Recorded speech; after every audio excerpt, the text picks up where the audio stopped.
Welcome to the HR Chat Show, one of the world's most downloaded and shared podcasts designed for HR pros, talent execs, tech enthusiasts, and business leaders. For hundreds more episodes and what's new in the world of work, subscribe to the show, follow us on social media, and visit hrgazette.com. Welcome to another episode of the HR Chat Show. Hello, listeners. This is your host today, Bill Banham. And back on the show after far too long is the awesome, amazing, fantastic Mary Faulkner, principal at IA. Mary, welcome back to the show. How are you doing? Hi, Bill. I'm great. Thanks so much for having me back on. Always good to chat with you. It's been a while, Mary. So why don't we start there? What's been going on with you in the last little while, in the last couple of years? Yeah, I mean, we're, as you can imagine, like a lot of other people, we are very busy. We're trying to help organizations figure out how to be successful in the current environment, get ready for a future that is a little uncertain right now. But so far, it's been, I mean, it's always good work. We always work with great people. It's been a lot. Let's just be honest. Yeah, we are, just context here for you listeners. We are recording this interview at the beginning of April. It is, how do I put this mildly, uncertain times we are living in. Indeed. Mary, you've worn a lot of hats over the years, from operations to L&D to senior HR leadership. What originally drew you into the world of HR, and what's kept you engaged over the last couple of decades? Yeah, I mean, like a lot of people who end up in HR, it was never like a goal. I mean, there are a lot of people who are very great, who go through school fully intending to be in HR. I did not. I told this story quite a bit of, my intention was to be a stunt car driver when I was younger. That did not play out. But but ultimately, I was in the middle of an MBA program and just hated it. I absolutely hated it. But there were a couple of classes that I liked. I liked business law and I really liked statistics. And statistics kind of got me going down the path of continuous improvement, organizational development, learning and design, and that sort of thing. So I ended up getting into HR through kind of the learning and OD side of it, and then from there continue to grow my career. And part of the reason why I always have liked HR is it's always different. I mean, if depending on where you like to focus, but HR is one of the few departments that touches every aspect of the business. You know, HR has a chance to be that connector throughout the entire organization, to be able to say, hey, operations, you're doing this, and finance has this thing going on. We should probably talk about it and figure out how that's going to impact the business. So that's what I've always liked about HR. And that's why I keep coming back to it, because there's just so much opportunity there to really impact more than just a small team. Wonderful. Now, you're known for your build versus maintain philosophy, Mary, when it comes to HR strategy. Can you tell us now what that means in practice and why it's such an important distinction for organizations navigating what we're living through right now, transformation? Transformation. Yeah, I think there's two sides to it. For me personally, build, not maintain, is I like to fix things, set things up, get things in motion, and then move on. That can be challenging for an organization, though, if you have a bunch of people who think like I do and want to move on. You do need people to stay behind and actually maintain and grow whatever it is that you've built. But you can still take that mentality, that continuous improvement mentality, and apply it to an in-house role to continue to grow your transformation. So if you always think about build, not maintain, it's about how do we keep thinking about what might need to change? How do we avoid just getting into the stagnation of, well, we've always done it this way? No, just think continuously about building upon what you created, having a way to think through and saying, do we need to tweak this? Do we need to reprioritize this? So keeping that mentality for a sustainable transformation is incredibly important. Just, you need to keep it going. I mean, change for change's sake is not exactly the healthiest thing to do either, but having a mindset of, can we do this better? Do we need to change something, can be very, very impactful for an organization. And whose responsibility is that to maintain that mentality? Is that the HR department? Is that the senior leadership? Is it a silly question because it depends on the size of the organization? Or is it actually everyone, because everyone should be contributing to the company culture? I was going to say, yes, it is all of that. It's an element of each person should bring that attitude to work, of saying, what can I do? How could this be better? But it's up to leadership, I think, and it could be in HR, it could be in operations, it could be your chief legal counsel, whoever it might be. You need to be able to create an environment in which that is okay. The way of setting up the permission to question, the permission to think differently, and to try new things, you need to have that.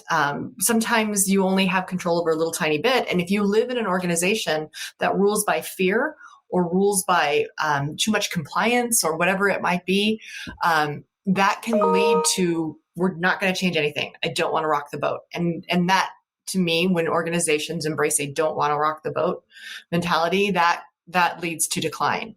Now, on the flip side of that, there is a benefit to moving slow sometimes. In a lot of, depending on your industry, depending on your organization, what you deal with, taking that moment to stop, think about it is really, really important. You really don't want to move too fast when you're dealing with people's lives sometimes. You need to move fast sometimes, but sometimes it's better if you're thinking about, I'm going to make this change and it's going to disrupt, hundreds of thousands of people, or it could put people's lives at risk. You want somebody to be thoughtful about that process. So it's a mix of moving fast to move slow, or moving slow to move fast. I meant not, you don't want to move fast to move slow. That'd be stupid. But moving slow to move fast, but still embracing that ability to change and not hide behind rules. Hi, everybody. This is Bob Goodwin, president at Career Club. Imagine with me for a minute a workplace where leaders and employees are energized, engaged, and operating at their very best. At Career Club, we work with both individuals and organizations to help combat stress and burnout that lead to attrition, disengagement, and higher healthcare costs. We can help your organization and your workforce thrive, boosting both productivity and morale across the board. To learn more about how we might help you and your company, visit us at career.club. Okay, thank you, Mary. So IA thrives on big, messy problems. That's a direct quote from you guys, which sounds both exhilarating but also daunting. What's one particularly complex challenge that you've helped a client tackle, and how did you approach it? Yeah, that's hard to say one, because they're all complex and messy in their own rights. So one that kind of comes to mind is when you deal with a global client that is headquartered outside of the United States, that can be challenging, because for those of you who work in the United States and deal with HR in the United States, you understand that there are just a lot of complexities. Our benefits programs alone is something to try to figure out, time off requirements, FMLA, and the fact that we have national, state, city level laws and requirements is very complex. So when we've helped organizations roll out an HCM from a global perspective, and we were working with one client that has 300,000 plus employees worldwide, but they're headquartered in Europe. They left the US for last, rolling out an HCM, and figured, we just have this, we're going to all be on the same core approach. We're all going to use the same processes, and US, you just tell us the couple of things we need to tweak.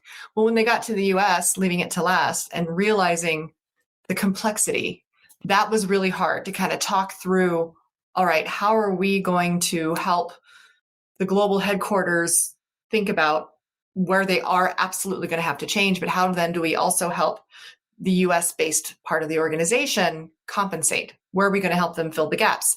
How do we make sure that they're not trying to kind of kludge together all these different systems to still get to where they went? So that was really difficult. I don't know that we got there 100%. I think there are still some elements that they felt like they kind of take a step back from functionality, but at least I feel like we bridged the gap between of the understanding of the global headquarters finally understanding, this is why the US business does tend to struggle when we try to push out these kind of bland standard processes. And listen, we love a standard process. We very much believe that you should be as standard as possible and as different as required. You need standardization to maintain, to be able to not invest too much customization is impossible to sustain, but you still need to be aware of what's happening out there. Another one that I was thinking about is and this was a very small, very, very small organization, kind of public sector, but not really, more like on a nonprofit side of things. And they were just trying to rethink their onboarding process. But their onboarding process was all paper-based. They were still getting wet signatures for everything. If you needed to make a change to an employee, you would physically carry a form from one desk to another desk, get it signed. So that was a huge change for them, even though it seems so simple of like, let's use your technology to do these things as it's designed. That was a big, big change. And the thing that we're most proud about with that group was, while we were working on it, the HR team, we saw their offices, and they had tarps over their desks to catch the rain and divert it, because all of the money in this group would go towards the people in the organization. It wasn't about the HR. So we were able to highlight some of the challenges that the HR team themselves and some of the sacrifices that they were making, and help get them some better facilities. So those are a couple of things that we impact the large global, and we impact the small local. And we just love being able to do that. This episode of the HR Chat podcast is supported by Nebula Academy, a technology industry-focused workforce accelerator that offers learning programs to prepare individuals for successful careers. Our approach is centered around cognitive neuroscience research, combining the latest research and modern learning methods to create informative and psychologically safe learning experiences. Our programs enable individuals to achieve career readiness and immediate impact in their chosen field. Moreover, we help businesses create positive learning experiences, increase productivity, enhance team performance, and build upskilling resources to meet the needs of today's modern workplace. Learn more at nebulaacademy.com. Thanks, and now back to the HR Chat Show. Okay, thank you very much. Just a bit of a follow-up to some of the things you mentioned in your previous answer, but I'm going to challenge you to answer in 60 seconds or less. In 60 seconds or less, Mary, in your opinion, what's the role of HR in bridging that gap, which is what you mentioned a moment ago, between strategy and culture? Summarize that for us in 60 seconds or less. Oh my gosh. Well, HR cannot work in a vacuum, and neither should the rest of the business. So when you think about HR needs to be able to translate what the business is trying to do to the person level. So the role of HR is really to understand what the business is trying to achieve, understand how a company makes, saves, and spends money, and then being able to say, this is great. I know you want to do this. Here's the people aspect of it. Here's how we need to staff up for this. This is how workforce management needs to be thought about. Here's how the laws of the land need to be applied to make that happen. So HR needs to be able to live in both worlds, whereas, finance and operations and everybody might fail sometimes to really think about the people side of things.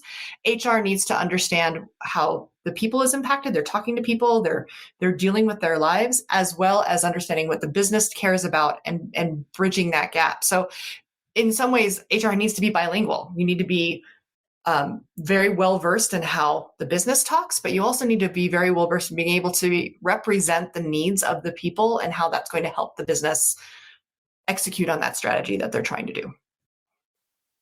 Oh, I thought you were going to run out of time. I think you just nailed it, Mary, because you are an awesome. You're an awesome pro. I can't believe I doubted you. Okay, so as many folks will already know, because everybody knows you in the space, you've contributed to HR Examiner, ERE.net, SHRM, and a whole bunch more over the years. What are some of the hot button issues that you've been writing about lately? Why are they top of mind for you? And I'll just throw it out there. What's changed in the last couple of weeks that might be getting your attention on the go forward? Oh my goodness. So it's funny. We've been writing about this for a while, even since from COVID on, about the ability to adapt without losing sight of your goals. So it's even the last 2 or 3 that we've done and I've written on too is really about, okay, you have this long-term transformation. A lot of transformations are multi-year, but the changes that are happening you got to pivot today. You got to figure out, okay, how did this change? Okay, we have to reorg, or we have to think about how we're going to do a riff, but we're going to do it really intelligently and with good empathy. What is that going to do? So all of these things have really been coming through of saying, how do you stay the course, think about it, but how do you set yourselves up to be flexible? How do you create a governance process that allows you to take in the changes, apply them, apply some sort of prioritization and figure out, all right, how do we make this change without sacrificing our long-term goals? So that's been a lot of it. It's that difference between intentionality and panic. And how do you make sure that you're not always panicking, but acknowledging the panic? We're not trying to go out there saying like, oh, everything's going to be fine. Don't worry. We've been through this before. No, how do you rely on the foundation that you have built and try to absorb some of this, but also acknowledging that, yeah, we understand your job is terrible right now. And how do we help you not make that job so frustrating? I mean, the level of burnout is insane right now. We don't want to keep writing about burnout because everybody's just feeling it. So we're just trying to give some tools to be able to navigate it. I mean, given everything that is happening right now, where do you think the conversations will be going in the next few months? Will we be talking about mass layoffs? Will we be talking about the rebirth of car manufacturing industries across the US, for example, and all the new opportunities for leaders there? Get your crystal ball out. Help our listeners out. What do you think some of those conversations will become? I mean, just to be brutally honest, I don't think we're going to have enough stability in the next 6 to 12 months to even be able to set anything up. Right now, businesses are very much in a reactive mode and trying to figure out, okay, so now what? What's the next thing? I think we're going to continue to see there will be the what did he do today thing approach of like, how is this going to impact me? But it's also going to be back to thinking about, we know we still need to get here. So process optimization. Budgets are going to be cut just to be able to protect some of that operating capital of being able to sustain the business and to absorb some of the changes that are coming. And yes, some of these changes are forcing hand towards, we need to be smarter about how we're operating. All right, let's look at process optimization. We're not going to have a lot of money to go out and buy a lot of technology. How do we optimize our technology? So I think it's an opportunity in some ways for businesses to really rethink the way they're operating. I do think HR is going to be challenged to figure out how to continue to do more with less and help the business figure out what that looks like from a workforce management perspective and a capacity perspective. So from an HR point of view, it's really about understanding, all right, what are people doing? How do we set our business up for success long term? How do we get creative about the way that we are organized as an organization? So I don't know that it's going to slow down anytime soon. It is going to require a lot of resiliency. I just, to be blunt, sorry. Maybe things will be better than we were expecting. I mean, maybe, I will be the first one to be happy if that's the one that's the way it turns out. Well, okay, so we're recording this specifically, listeners, on April 7th, 2025. Right now, where things are at is all these clever people have revised their forecasts, and they're saying there's a 45% chance or 40 to 50% chance of a US recession within this year. So, I mean, that means that we're at least 50% looking good, maybe. Well, who knows? Anyway, let's change that completely.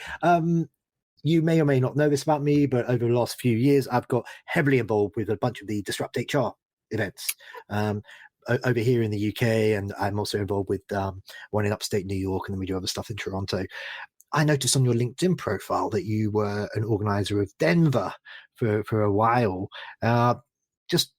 Let's just do a little bit of a shout out to the Disrupt community. Why did you get involved with that? What do you like about it? What's unique? And as part of your answer, what are some of the events that you're hoping to attend this year? Yeah, so I was the first chapter outside of the original Disrupt HR. So Jennifer McClure, Steve Brown, they're very good friends of mine. I went to the first one that was in Ohio, and I was like, we need this in Denver. I want to do this. I want to be part of it. So I started the Disrupt HR chapter in Denver. We were kind of the first branch to see if it would work out. And then from there, it kind of went out. So I loved it because it was a chance to, a few reasons. One, HR needs some disruption, and let's stop thinking about it from a policy and compliance piece, and let's get out there. But I also took it from a standpoint of there are not enough practitioners who are willing to stand up and speak. They don't get the chance to, they're terrified of getting up on a stage. So I looked at it as like, it is 5 minutes of your life.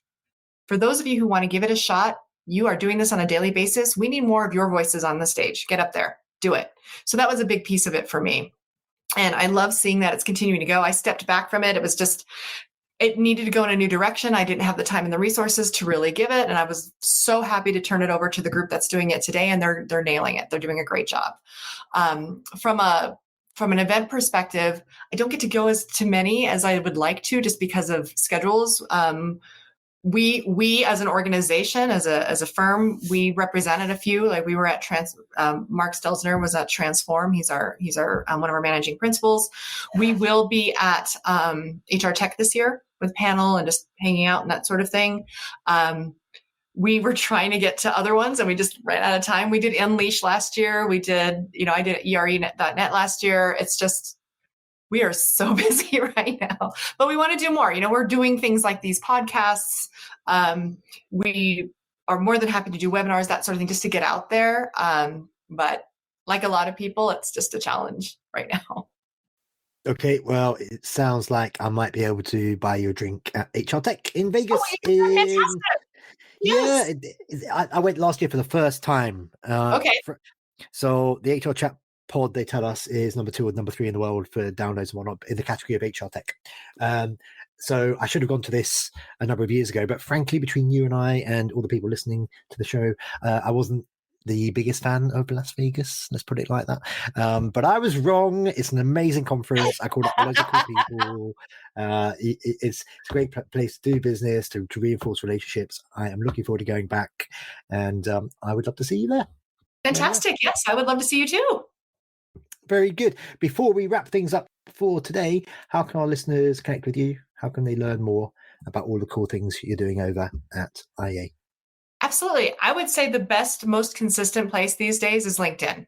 So find me on LinkedIn, Mary Faulkner. I think it's Mary Faulkner 1 is my actual link because there's a lot of Mary Faulkners in the world. You can also look at the IA webpage. We just are recently rebranding to IA Transforms because while HR is our core, we're also working with a number of areas of the business. So IA Transforms, but IAHR-HR.com will still get you there. You can also get to us by IHateConsulting.com because we do. So that will also get you there. But we would love to connect with anyone who wants to reach out to us. And my email address is mfaulkner@iatransforms.com. So please find me there if you want to connect. I love that redirect. I'm going to check it out as soon as I hang up here. We need it. Mary, that just leaves me to say for today, it's been too long. Let's not leave it this long in the future. Thank you very much for coming back on and being my guest today. Thank you, Bill. It was great to talk to you. And listeners, as always, until next time, happy working. Thanks for listening to the HR Chat Show. If you enjoyed this episode, why not subscribe and listen to some of the hundreds of episodes published by HR Gazette? And remember, for what's new in the world of work, subscribe to the show, follow us on social media, and visit hrgazette.com.